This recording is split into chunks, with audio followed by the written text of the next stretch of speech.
Hey, Putacook. Hey. Dave? What time is it? God, I hate this perpetual polar dark. I never know what time it is, and I can't find my watch. That's because you didn't change your metal bracelet to the plastic one when I told you to at the Resolute Bay Airport. Then you found the metal was too cold to your skin. And now, you've lost it. The time, Putacook, the time. It's just before 10. How do you know what time it is when you don't wear a watch?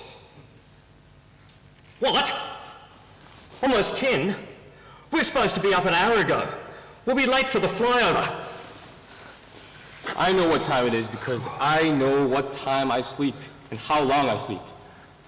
I woke up at 6, and I've been awake for 4 hours, so that's just before 10. 4 hours? Why didn't you wake me, man? We have to be up, out there with the ice hole open and taking the measurements at 10:40 hours. That's the time of the flyover. Oh, God, how cold is it? Now, the clever scientist knows why I let him sleep in his warm bed, snoring like a Nanook, in her snow den with her little cubs. It's right on 50 below. It's colder when I woke up, but that's the snow wind blowing. How do you know it's 50 below? What's the difference between minus 40 and minus 50 anyway? Take a breath and breathe out. Do you hear a little pop when your breath hits the air? Your breath doesn't do that unless if it's just on 50 below. If it were 40 below, I would have woken you up and we'd be going out and getting measurements.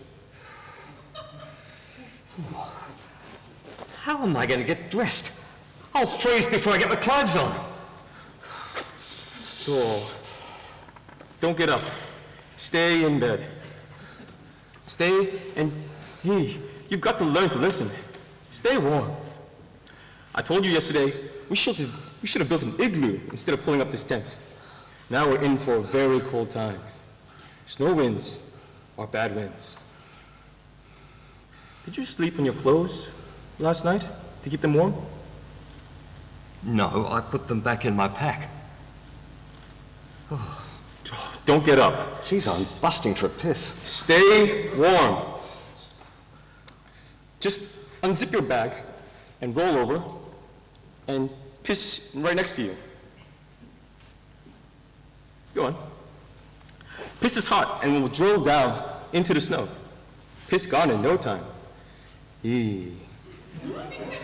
Then put a handful of snow on the top. We call that an Arctic flush. Then get back into your pack. Get back into your bag. And you have to do this in 1 minute, or else something might freeze and snap off.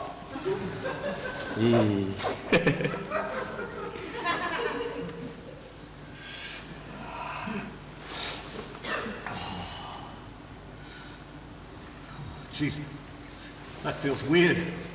I've never pissed lying down in my bed before. Are you sure?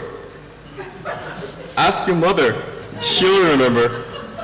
You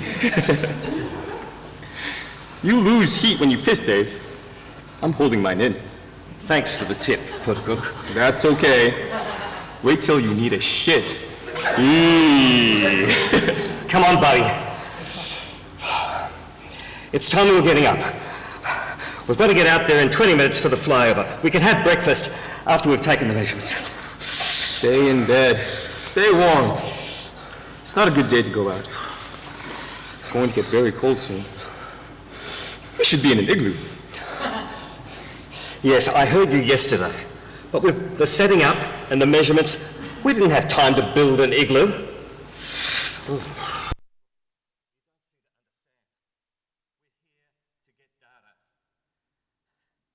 We don't have a choice. 2 measurements yesterday was a good start, but we've got to get a consistent set. Every time the satellite goes over, we have to get out there and measure the polar ice thickness. It's as simple as that. One measurement every 12 hours, that's our job, and you're here to help me. I thought my job was to keep the Kablanak alive. Kablanak? That's our Inuktitut word for white dumb scientist who doesn't listen to his clever, handsome Inuit guide and tries to take charge even though he doesn't know how to stay warm or live in the cold. I know you have 100 words for snow. Is it the same for scientists? No, Dave. I was kidding. It's just a word for white people. But I am responsible for you. You have to let me be in charge here.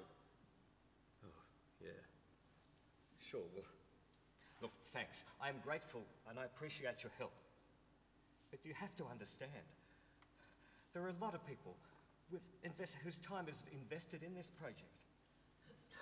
So important that we have to go out into the polar nights with minus 50 degrees and snow winds? If I have to look after you, you have to listen to me. Listen, Putacook. There are millions of dollars and thousands of people's work invested in this project. I'll try to explain it to you. But we have to get dressed as I talk. Otherwise, we're not going to make the flyover. We won't get a data set. Deal? No deal. You get started if you're in such a hurry to go out and I could dress faster than you. You should listen to me more. It's not good to go out. Are you scared to go out in the cold?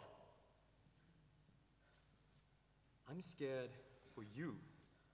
My clothes belong here, yours don't. I think you soon will wish you had my tuk-tuk traditional clothes I offered you at the Resolute Bay. We didn't have room on the plane. Look, it's quite simple, really. There are these little machines, like little spaceships, circling around the poles of the Earth. We call them satellites. Don't walk around with no clothes on. You lose too much heat. Just before you get up. I told you last night to put your clothes on under you to keep them warm. You just lost a lot of heat putting all those cold clothes on. Why don't you listen to me? Keep your feet dry. I'm all right. These satellites, they sense radiation reflected off the Earth's surface. It could be microwaves, light, heat, or a number of different kinds, different wavelengths. The satellites measure this data and save it as digital data. We download this data and get computers to visualize it. This gives us a model of what's actually happening on a planetary scale. But to really understand what's going on, we have to have ground truthing of real local conditions so that we can calibrate what's going on. We have to have observers go out into the local conditions and measure exactly what's going on at the time of the flyover, which means that you and I have to go out and measure the actual polar thickness in 20 minutes. So these little spaceships, you call them, satellites? Yes, that's right. Would their orbit have to be then on a sun-synchronized grid alignment with a couple degrees transit deflection per orbit to allow for ground tracking repeats? You know that. Yeah. I Googled the project before I got the job. Oh. I had no idea. I feel like a bit of an arrogant asshole. Look, well, will we get on with it? You aren't warm enough to go out into the cold.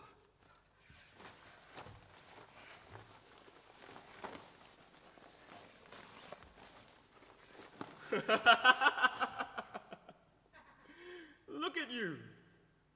What? You look like a rainbow. hope we see Nanook. You think we will see a polar bear? Is that going to be dangerous? Not for me. With you just like that. A bear's attracted to bright colors. No. I think if Nanook sees you, it will probably die laughing. What will we do? Don't worry too much. I will bring my rifle. Would you have to shoot the polar bear if he attacks us? I would either have to shoot him or shoot you in the leg so I can outrun you. Polar bears can only eat one at a time, see? Look at me, look at me. How cold are you? You are very cold, aren't you? I'm all right. We have to go out and take the measurements in 10 minutes. Dave, now's the time for you to really listen to me. You have let yourself get too cold to go out. Outside, it is much colder in the wind, about twice as cold. You could die if you went outside. You will be a big problem for me.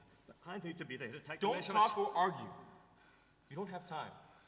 Just do this now. Go back into your bag. Put your clothes underneath you to keep them warm. And zip yourself in. You have to stay there. If you do, you will be okay. In the next hour, the weather is going to deteriorate. It's going to get much colder than it is now. You have to get warm. I will go and take the first reading. Whatever happens, you have to stay in the tent. I will take the first reading. I'll take the second reading as well. I'll even build us an igloo in between. But you have to get warm now. But I need to be there. Listen, please and trust me. Do as I say. Okay. But what if something happens to you, Puttacook? Where are we? We're in the middle of bloody nowhere, freezing our asses off, thousands of miles from help. No, we're not, Dave. We are in my backyard, my home. This is where I live. I know this place like you know your lounge room.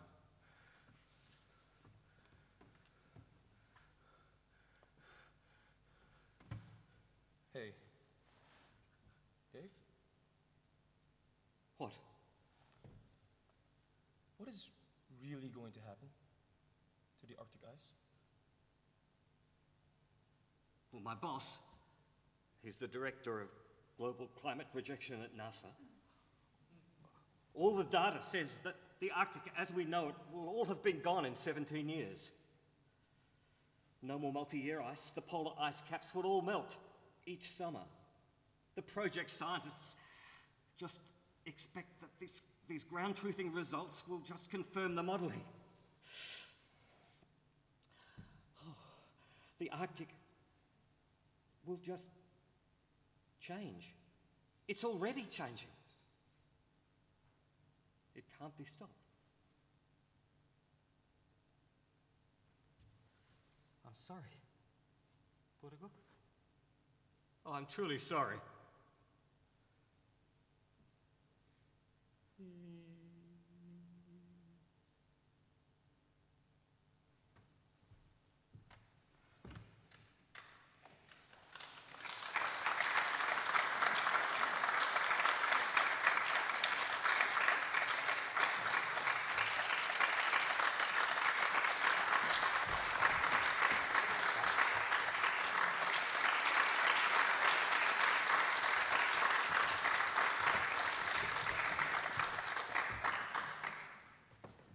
I feel very honoured that Peter Hardy shared us with that script. And I feel very honoured that he's actually here with us tonight to speak with you all. So thank you, Peter. We actually did Climamania's first dramatic performance of Ground Truthing on September the 6th for C3, as in Climamania Event 3. And Peter was overseas at the time, and yeehaw, he's not. Thank you, Peter.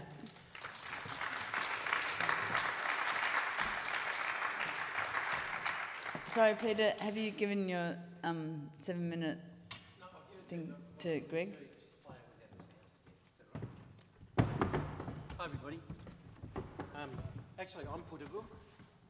I was given that name by, you'll see in this video, I'll talk as long as the video goes, but we won't have the sound on, and after it finishes I'll stop, and if you've got questions you can ask them. But basically, I was lucky enough to be in Canada in 1999, and I wangled my way onto an expedition that went across the Northwest Passage. It's 100 days in midwinter, so temperatures down through -50 and beyond. And we did about 7,000 k's across the fabled Northwest Passage of Canada. And on the very first day, one of the elders who was with us on the trip asked me my name, and I told him my name was Peter, and he said, you're Putaguk. And I said, oh really? He said, that's your Inuk name. And I said, cool, I've got an Inuk name, you know. And I said, what does it mean? He said, it means big toe. And then, so for the next month or so, as I travelled through the remote communities of the Arctic, people would say, what's your name? And I'd say Putaguk. And eventually, on the eastern coast of Baffin Island, a very, very experienced ranger asked me my name, and I said Putaruk, which, because on the east coast, the name changes a bit with the language group. They've seen thermometers before, it was nothing new to them, but they loved the fact that they were on film and on CNN. So I wrote the play. I included Dave Beverley, a good mate of mine at NASA, as the scientist, as a bit of a joke. He actually is the technology whiz at NASA and is constantly fighting off people who are trying to hack into his systems. And he's a really amazing guy. And I used my name, Putaguk. And I wrote the play because it's just to give people a sense of... I was in a meeting at NASA where it's the strangest meeting I've ever been in, because they were trying to work out how they could put people up in the Arctic to do the ground truthing for satellites that they'd just launched in, I think, in the A-Train. Probably David would know these better. Is David still here? But there's a series of satellites that go around, and they've got LiDAR, radar, microwave sensors and what have you, and they pick up data both from the ground surface and through the atmosphere, because as one satellite clears the horizon, another one's coming up and is taking a forward measurement, so they can build three-dimensional pictures of what's going on in the atmosphere. And in this meeting, NASA had just lost Challenger, that space shuttle that broke up as it came back in. And Sean O'Keefe was the director of NASA, so he's director of a multi-billion-dollar program, and he's sitting at the head of this massive big boardroom table. I was trying to work out why I was even in the room. And he was saying, look, you know, if we're going to put people on in the Arctic, we need to know they're going to be safe, because George Bush had just become the president. He was cutting back NASA's money because he didn't like the fact that climate change was going to impact his oil businesses, and it was very, very political. And so Sean O'Keefe said, who's going to look after all of these scientists? And this guy stood up and he said, I will look after your scientists. And Sean O'Keefe said, who are you? And he said, I'm in and out, and it moves on. So that's the history behind the play, and whilst it's a little bit old news now, I think it's a really important thing to remember that Inuit people, their whole communities have to move now. There's people who live on permafrost, their houses are sinking. There was one guy I met who was cutting the top out of his door each year and putting it on the bottom as his house sunk. And he said to me, and he moved the door up inside the frame, and he said to me, you know, pretty soon, you know, I wish I'd bought a 2-storey house. You know, so there's, when I left, they said, go back and tell people and do what you can. So that's why I wrote the play. It's also why I do a whole lot of other things that I do in my life. And a lot of tonight's been about what can you do, you know? And I think you have to do whatever you can individually. So I've made my house a sustainable house. I've opened it on Sustainable House Day. I've encouraged friends, a couple of them here, my sister as well, to put solar panels on their houses. I've run solar panel bulk buys for people. I've just recently completed doing a series of workshops for the 21 coastal councils on the impacts of storm surge and sea level rise for the Municipal Association of Victoria and DSE. And in my job, I've chose to change occupations when I got back and realised how bad it was and kept monitoring stuff and talking to friends at NASA. I changed my job and I now run an environmental management system for a pretty big company, and I've managed to encourage them to go 50% accredited green power last year, and we're doing a whole lot of other things. We're Waste-Wise Silver certification. So you can do things at home and you can do things in your business, and it's everybody who does a little bit moves you forward, and that's the key. It's you know, knowing where your superannuation is, and Millie, my partner, is managing my super, as she's managing some other people's in the room, I noticed, so all